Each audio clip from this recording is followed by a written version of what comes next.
Hyperscale-inspired technology is everywhere in enterprise IT, from Kubernetes to S3 to OCP, but these technologies may not always be applicable. Looking at AI, for example, we see a very different deployment model in the hyperscale cloud as opposed to the enterprise cloud. And this gap in technology implementation and talent may be widening. Another impact is the needs of hyperscalers in terms of sustainability and specifically energy consumption.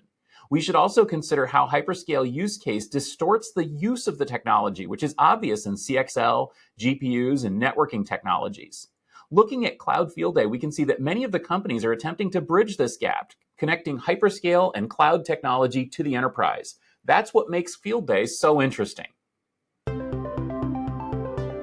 Welcome to the On-Premise IT Podcast, the only show that dares to be both on topic or on premise, and sometimes even on location or on premises. Each time we meet, we bring together a group of IT experts to discuss a single idea. Today's premise related to Cloud Field Day, at which all of our guests will be part this week, is the question of the widening, or is it narrowing, or is it maintaining gap between hyperscale and enterprise tech? Before we mind the gap, though, let's meet who's on the discussion today. Hi, Eric Wright here. I'm the Chief Content Officer at GTM Delta. I write technical content for companies, and I podcast at discopossepodcast.com. I'm Disco Posse everywhere, easy to find. I'm Allyson Klein. You can find me at Tech Allyson on all social networks, and my platform is the Tech Arena.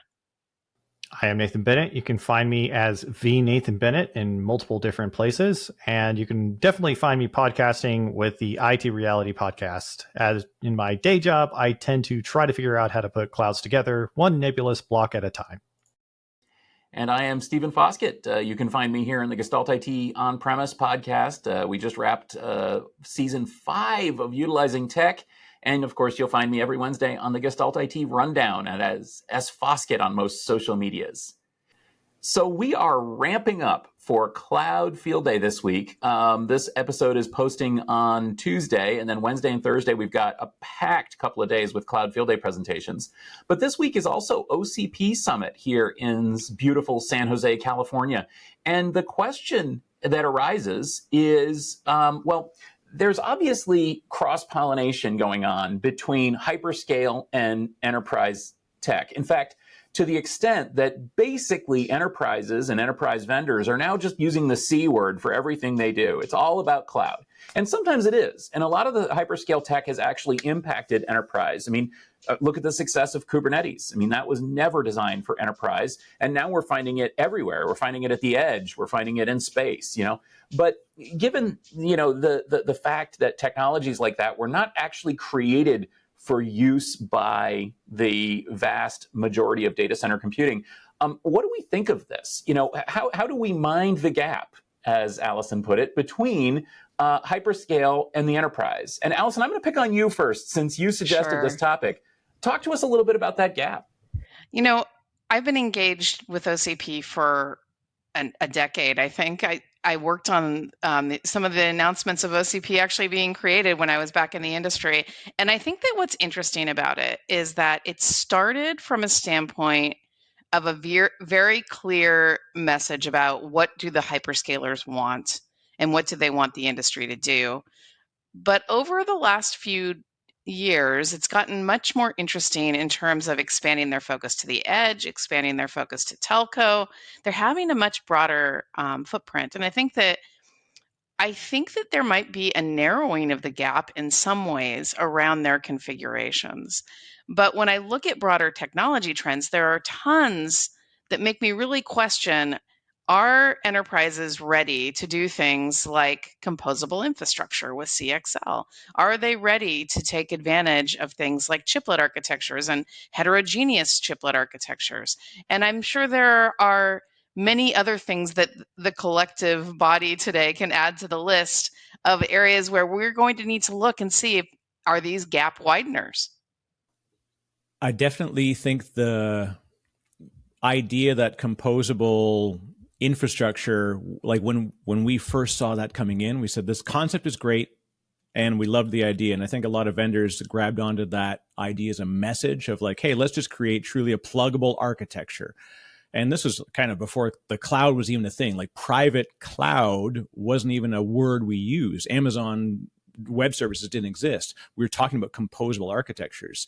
And then what happened was the cloud necessitated creating commoditized composable architectures that could scale, rapidly and as needed.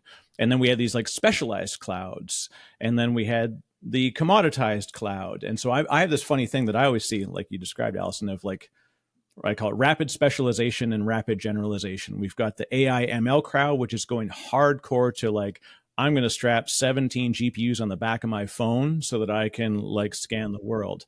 And then on the other side, you've got, I want to have like just 17 Raspberry Pis glued together, and I'm going to run a web server off of it. Like, they all achieve the goal, but it's interesting that both things are occurring at the same time. And I wonder, like, what begets the other kind of thing.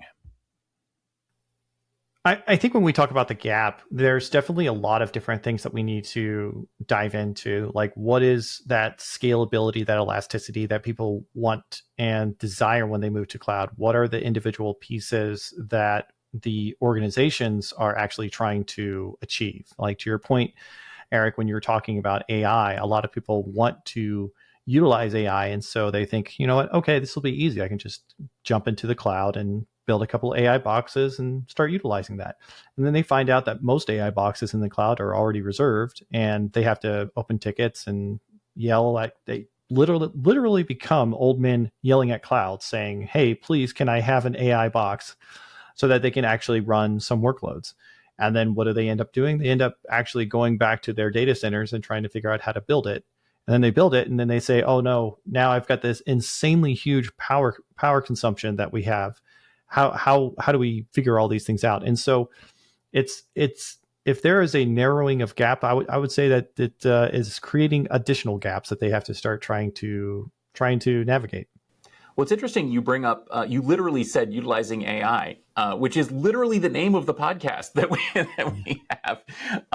And that was actually absolutely 100%, Nathan. The topic of so many of our discussions on there was this question of how do we make this thing real, and how do we make it real at a scale that makes sense to enterprise tech. And I absolutely agree with you that a lot of the stuff that's being done in hyperscale, especially around AI, is not applicable to the majority of businesses and the majority of sort of data center clouds, whatever you want to call them, because they're living on another planet. I mean, you look at some of the AI implementations in hyperscale, they're already getting tired of the massively distributed AI systems that companies like NVIDIA and AMD are putting together, and starting to say, we need our own chips, we need our own architecture. And to Allison's point about OCP, I mean, honestly, OCP Summit is a really interesting event for me, because you go there and you look around, and it's like visiting Mars, because you look around and you see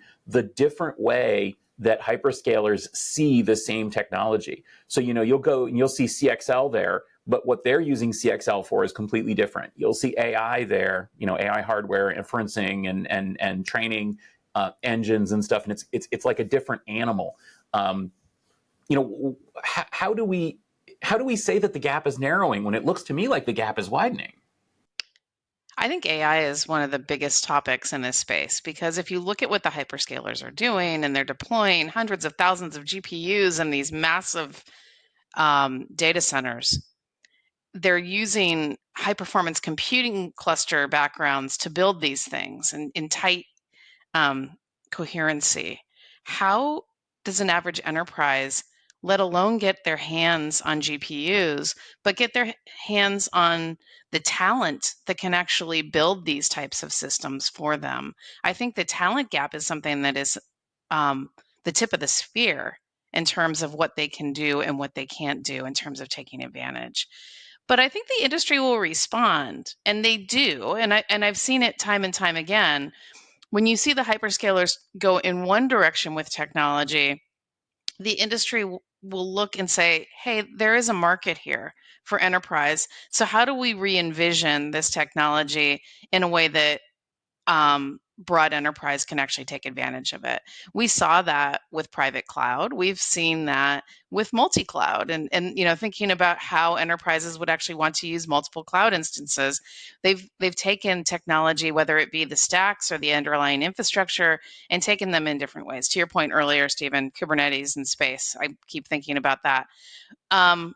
My question is, where will they go next? And I think CXL is going to be a great one to see, where does the industry go with delivering composable infrastructure to the masses when they don't have that talent pool to build that kind of stuff for themselves? I think a good point you bring up, Allyson, is this idea that, and space reference is always appropriate because, especially Plan 9 from outer space, but the idea that we went to the moon, and people would say today, why did all these countries choose to go and land on the moon? What was the result of it? One would say it's the same thing of the hyperscalers in an analogy, that there are things being done there that actually we don't realize are affecting everyday computing, right? So there's stuff that's being innovated in the scale of a hyperscaler because they are like, our whole purpose is building a scalable system and then making it easy to consume, making it easy to tear down, whatever. They're finding efficiencies that no one else is looking for. And then on the enterprise side, it would actually be the worst thing in your position to begin doing capital adoption of hardware when you have no idea what the workload patterns are going to look like. It's all nearly impossible to be able to predict what workload patterns and consumption for high data workloads, high network workloads, like CXL, even in the vendor space, is challenging. So anyways, there's my theme there is this idea that we've got innovations that have happened now. They're bleeding down to this next tier, and we don't even know sort of who to thank. It's sort of on the shoulders of Amazon giants and OpenStack giants, and Google Borg giants they've been testing this stuff for a long time. It's finally consumerized. Yeah, so I'll chime in here with gosh, there are multiple different roads that y'all created that I could go down. But one thing that, getting back to the idea of CXL and all the capabilities that it's bringing to us, we're going to look to the big guys in order to try to see where are the use cases that are sustainable that can then be brought down to the smaller guys, right? I think right now the smaller guys are going to be going to the cloud, maybe get a couple of instances to run their workloads if they have that skill gap to know what workloads they want to run. But there's going to be like the federal governments, the big, when I say the big guys, I normally mean, the federal, it's probably one of the biggest ones out there, right? The big guys. And they're going to try to figure out, okay, well, we've got Crane, we've got HPC, we've got some other things that we're trying to do. And they're going to start fiddling with it and with CXL and trying to see how all that will work. And then case studies will start coming out. And those case studies will start a waterfall effect that will start flowing down, because right now, I think AI is accountable for like the entire electric consumption of like the country of Ireland. I think I heard that on a newsreel somewhere. And I don't know, I don't measure electricity by Ireland, so I don't know how much that is, but it seems like a lot. And now they're saying it's going to be like Sweden. And then I'm over here still saying, please give me a number. I don't know how much Sweden uses. But at the end of the day, at the end of the day, it's not sustainable. That's the challenge. And taking it from the power ability that it has to the sustainability that it has is going to be, in my opinion, probably the next discussion. Because hyperscalers are able to make it really easy. Unfortunately, if you're kind of a SMB customer, you're going to have a hard time getting maybe a couple of workloads. But if you're not, and you're one of the bigger folks, you're probably going to build it yourself, and then you're going to basically be happy to pay it until the federal government says, hey, we need to find sustainable energy sources, and which leads to a whole other different discussion. Yeah, and I agree with you. By the way, here in America, we generally measure power consumption by homes. And I don't even know what a home is, but I was reading an article about AI, and it was like, this cluster uses as much power as 55,000 homes. And I'm like, what? But okay. That's okay. We measure distances by strange things too. But the point is that, absolutely, we have to consider that. but looking at tech, let's turn into the tech space and specifically the use cases. So one of the things that struck me when we were utilizing CXL was that this technology is just a technology, but the initial applications of it were very micro targeted toward the needs of hyperscalers. And to get specific about that, CXL is right now being used as a way to right size memory in hyperscale servers, because essentially DIMMs only come in certain sizes. And if you need a system that comes in that needs basically 2.5x the memory, then your choice is I need to buy 4x the memory conventionally, or I can buy 2x the memory, and then because it's got to be powers of 2, basically the binary powers of 2. So they call it non-binary memory, which seems so out of touch with society. But anyway, so you need to buy basically the binary memory number below that, and then you buy a CXL module that gets you to where you need to go, and you're saving literally 30, 40, 50% on that server build by doing that, which is just absolutely incredible.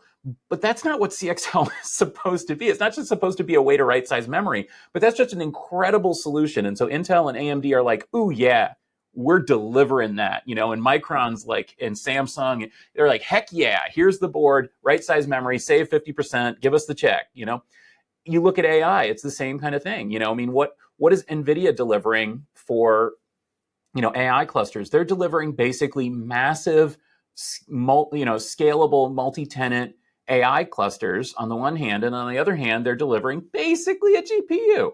And so you kind of look at those two things and you're like, these things are just incredibly different from a technology use case perspective, right?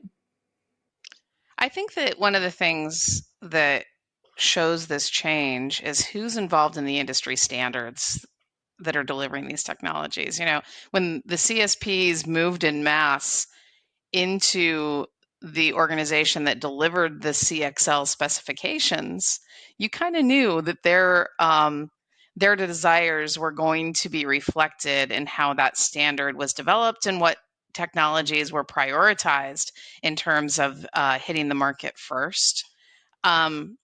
What's interesting about CXL is that it is based on an industry standard, right? It is an industry standard, and there will be broad innovation that will flow that technology into a number of different spaces, just like PCI Express before it.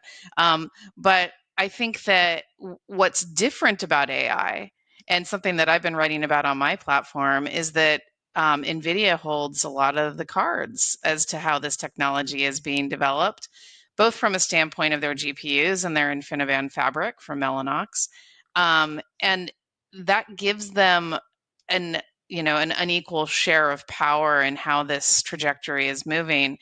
We know that the CSPs don't like that. They don't like any imbalance in power in terms of the industry supply.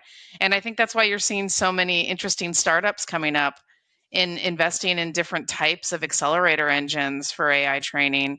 And that part of the industry is so interesting for me right now, because it's just really expressing that there is a power dynamic that is out of balance, and industry innovation will try to find a way to get that back into balance. How will that affect the enterprise? I think the enterprise is an opportunity to take advantage of some of that technology, because I don't remember if it was Eric or Nathan that said before, you can't get access to a GPU cluster right now in the cloud, and you're just an old man screaming at the wind.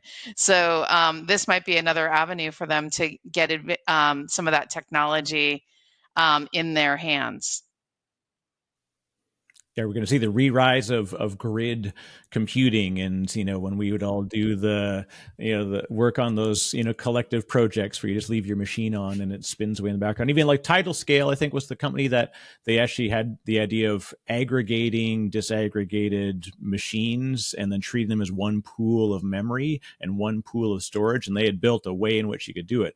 Performance was gruesome, but it meant that they were getting rid of the limitations of localized limits. Like CXL now as a standard being, broadly adopted, Like we all agree that's the path we're going, is going to nail it. That being said, InfiniBand, wicked cool. It wasn't the world moved faster than that. ATM to the desktop, right? I worked in a financial services firm. We were all about like, let's look at how do we get more speed to the desktop. While that was going on, cross networking completely advanced, and the idea that in the core hub spoke, methods, we had better ways to be able to do optimizations that didn't need you to have this ATM at the desktop. The protocols moved. So I'm curious in one way of like, is CXL, I think is perfectly timed. The question is, are we actually going to care about it as just a systems architect designing a enterprise data center? Will CXL actually matter, or will it be like PCI Express, where you're just like, yeah, I mean, it's just there. It's what we do with it will be very interesting as we go. I think one thing to keep in mind with CXL whenever we have these discussions is that it's already being used. Like to Stephen's point, like it's already out there. There are people that are using it and trying to figure it out. I think it's still at that point where we're not really sure what the big deal is that CXL is really going to bring to everyone. It has a very specific goal, which it's achieving, but there are other things that it could possibly do that we see the value behind it. I think Kubernetes is a great example. I'm always going to take almost every conversation to a Kubernetes example. But to your point, Kubernetes was like, hey, this is just going to make developers' life easier. Next thing we know, there's a Kubernetes cluster in space, right? Because at the end of the day, the idea of having something small, consumable, but has control loops in order to maintain the application and make sure that it's always running correctly is something that's valuated and needed for that particular use case. CXL is going to be kind of that same thing. And yes, it's going to be a hyperscalers thing. Yes, it's going to be, the big guys that are going to be jumping in there and trying to figure out those pieces first. But at the end of the day, I think, maybe next year, future Nathan next year or the year after that is going to be looking at, okay, well, how are you going to tie in CXL into this architecture for your private cloud? How many GPUs are going to be working with CXL? And here's a fun fact that, if I was going to throw my dice and say, hey, let's have a hot take, it would be, maybe Intel is developing GPUs that are more sustainable than NVIDIA GPUs. And then maybe that's going to be kind of another thing. I don't want to go down that rabbit hole, but I'm just throwing out a hot take. Well, and to call back to, to take that and what Allyson said before, right? It's important to look at who's at the table for CXL, right? And who's at the table when we talk about cloud. When we talked about cloud X years ago, whatever X would be, we knew who we were talking about. We're talking about Amazon and the other people that are chasing Amazon. When we talk about cloud today, we're looking at enterprise clouds. CXL is including network, storage, compute. Like look at the cloud field day. We've got data people. We've got network people. We've got chip people. We've got virtualization people. But we're all playing together, right? Where else would, a Fortinet and a Weka and an AMD be at the same presentation spaces? Because we all collectively are using these core tenets that have been developed. And now that's like, I think that's pretty cool because we're all at the table. We're all discussing how it's affecting each other. No one is like, this is the purpose-built solution. Like OCP as a practice ultimately came out of Facebook. It was solving Facebook's, they were the sort of the biggest players there. And then everybody else jumped in. And now we're all benefiting from that. So anyways, I'm here for it because I like being a generalist and it's kind of fun to be able to touch all the things. I think that, Nathan, you've talked about some important things in sustainability. First, you talked about a new definition of green power, which was Ireland. The other is the fact that we're looking at embedded energy and who's making the most sustainable chips, who's making the most sustainable infrastructure. I think that's going to be a huge theme. And that might actually be one of the driving points that brings enterprise back to the table as organizations make their climate commitments and are looking at scope 1 and scope 3 utilization. I think that OCP and the sustainability focus of that organization is going to be a huge driving point from that, especially with some of the metrics that they're developing for carbon and for water utilization. I think that those are topics that can absolutely have broader impact than just the hyperscaler environment. that's going to be a critical component to the success of these discussions, right? Because we are seeing a lot of things in the news around the unsustainability of these solutions. And everybody wants to jump to them and drive to them, which is just incredibly driving energy consumption, which is going to just do other things that are going to lead to governments making decisions and whatever. I mean, I can put on my tinfoil hat and say, oh, conspiracy theories, and start yelling at clouds again. But at the end of the day, the goal behind it is just making sure that these solutions are sustainable for people to actually use. I think that what's also interesting, and I'll take it back to this, is that the industry responds, the industry reimagines. And I think that one of the most interesting things about where companies go is look at what the hyperscalers have helped us create, and how do we take that to the mass market, and how do we monetize these technologies for the talent pools and the scale that enterprises are adopting. So I'm curious with what you guys think about where we're going to see that type of innovation next week. My wife and I were going through Jonathan Strange and Mr. Norrell, and there was this comment that was like, shouldn't magic have wonder behind it? Shouldn't it be magical? And that's kind of the joy of technology, because when the things that we do are insane. And when we think about CXL, and we brought CXL to somebody in like the 90s that was like trying to figure out how to do the different things that were happening at the time, it would seem like magic. It would seem, unreal that things like this could have been happening. And that's the wonder that we get to deal with. And at the end of the day, that wonder is eventually brought down to earth, where we all kind of understand it, agree with it. And then to borrow one other statement, it kind of gets boring. And when it gets boring is normally we're all using it at that point. So looking at what's being presented to enterprises, both in the marketplace and specifically at Cloud Field Day, one of the things that occurs to me is that it really is a continuation of what all of you are saying in terms of bringing this, bridging this gap, narrowing this gap, and making this stuff real. And you look at the kind of companies that we see at Cloud Field Day. So I'm just like looking at this list right now. What is Weka doing? What is Prosimo doing? What is Mesmo doing? What are the rest of these companies doing? It's all about basically taking all of this cool tech that has been developed for a specific use case in the hyperscale world and figuring out how to make that, repackage it, change it, make it applicable to the enterprise. And I think that it's really, really interesting to see what they do to the technology, what they do to improve it, what they do to connect it. So, for example, you look at, we've talked about CXL, you look at what Memverge is doing. We looked at, we talked about machine learning. You look at what some of these other companies are doing. I mean, Weka certainly is going to be talking about, distributed data. Prosimo is talking about connecting, hyperscale networking and making it make sense for the enterprise. Juniper's talking about basically taking technologies from hyperscale and making it make sense in the enterprise. That's what they're all talking about, because that is the enterprise business model, right? And so as Cloud Field Day delegates, is that the lens through which you see these presentations? I think everything that we look at is, especially in sustainability, it's our responsibility to look for how do we reduce risk, how do we reduce waste. I mean, in IT, as CEOs of companies, we ultimately all have that same responsibility. I have to reduce the risk to my company and ultimately the earth, and I have to reduce the unnecessary excess that's being done, right? It's actually kind of silly, if you think, to try to do enterprise computing at any grand scale. Because it's actually irresponsible from a sustainability perspective not to use somebody that's already achieved sustainability. Why shouldn't we just throw everything at Azure, AWS, Oracle, Alibaba, et cetera, right? But then we know we can't do that, right? Because we don't want to consolidate all of our workloads. We have to create our own risk reduction, which is distribute the workloads, don't spend too much. So there's that old familiar Cloud Field Day refrain, you're not Google. Right.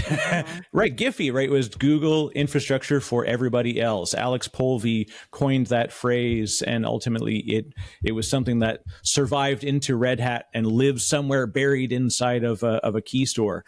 But, in the end, what Alex talked about is actually being felt every day because we are running Kubernetes, which is powered by the stuff that was core DNS that team built, right? So we have these things. So yeah, we're seeing practical implementations and real use cases that are business use cases where network, data, compute all have to care about the outcome, and we all have to care about optimizing the outcome. So it's pretty exciting. I think that one of the things that I look at, Stephen, is are the companies just doing what's basic in understanding the customer, understanding the desire of the customer and the limitations of the customer? And are they reimagining technology for that customer demand? And I think that, Cloud Field Day never disappoints. There's always going to be those companies that come with these amazing ideas where you just know in your gut that customers are going to be like, finally, that this is going to give me a technology that I can deploy with confidence, and it's going to be disruptive. It may not be the first time that this technology has existed, but it's the first time that this technology exists in a way that can be deployable. And that's exciting. I'm looking forward to it. Yeah, I definitely echo those two pieces. Like when you see something that one of the vendors bring in and your first reaction is, oh, finally, this has been something that I personally have struggled with in the IT space.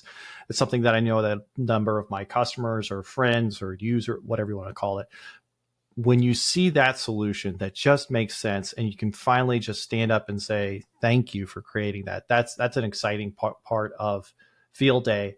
Seeing the people that are coming, I'm really excited to see some of the old trusted solutions that we all kind of know. Seeing VMware be there as well is going to be good to try to see what their solutions are going to be developing. But I always like to see, ask those questions in terms of these particular things. And Stephen, you asked about being a delegate, being able to be the voice of users, and I think I'm still a user, and say, does this make my life easier or does this make my life more difficult? Like, is this just complicating something that should be easier, or is this something that is incredibly complicated and making it somewhat easier to be uncomplicated? Like, for instance, using generative AI to develop infrastructure as code and be able to deploy that. I mean, we all use Stack Overflow for that every day, but the ability to implement AI in a way that actually is useful, that's something that I look forward to, and hopefully we'll see a little bit about that while we're there. As they always say, I can't trust AI to write code because all it's going to do is sit there all day looking at Stack Overflow trying to find the best answer. I'm like, I think that's what the development team does, but it's Yeah, totally. And I completely agree with you here that one of the best things, well, one of the better decisions that I made way back when, like 15 years ago when I started Field Day, was to call you guys delegates, because the whole point was that you guys, you represent the market in a very important qualitative way. In other words, your job is to be sitting there and to be the end user, to be the voice of those people. And I think that you all have succeeded so wonderfully at that. Every single time we do Field Day, I feel like it's, you guys around the table, you're the voice of the customer, the voice of the enterprise, the voice of the deployers, the voice of the regular person saying, hey, I'm not sure I understand this, or I do understand this, but I see it in a different way than you do, Mr. Hyperscaler or Mr. Vendor. And to me, that's the magic of Field Day. And it really connects back to this whole conversation that we have all this technology that's being developed for hyperscale. We've got all this stuff that's being shown at OCP Summit. We've got all this, cloud tech, capital C, cloud technology, right? And then we've got all these people and companies trying to figure out how to make that stuff more useful and more deployable in the enterprise. And that's what we see at Field Day every single time. So wonderful. Thank you so much for this discussion. We've actually kind of hit the time limit here. So before we go, though, I do want to quickly go through Eric, Nathan, Allyson. Where can we connect with you and continue this conversation? All right. Disco Posse everywhere on all the socials, and gtmdelta.com for the work. I'm V. Nathan Bennett on all the socials. Be sure to tweet at me for any questions or anything, and more than happy to join the discussion. You can find me at thetecharena.net, where you'll see my podcasts, blogs, and papers, including an upcoming sustainability paper next week, Nathan, that you should read, and wherever you can find your podcasts. And as for me, again, you'll find me on the On-Premise IT podcast, the weekly Gestalt IT news rundown, and with tech coverage at gestaltit.com. Also, check out the Tech Field Day page on LinkedIn for Cloud Field Day, Wednesday and Thursday this week. You'll also find the videos recorded at YouTube/Tech Field Day. Thank you for joining us for this episode of On-Premise IT. If you enjoyed this discussion, please remember to subscribe so you don't miss an episode. You'll find us in all your favorite podcast applications. Also, please do give us a rating or review. That's a great way to help other people find us.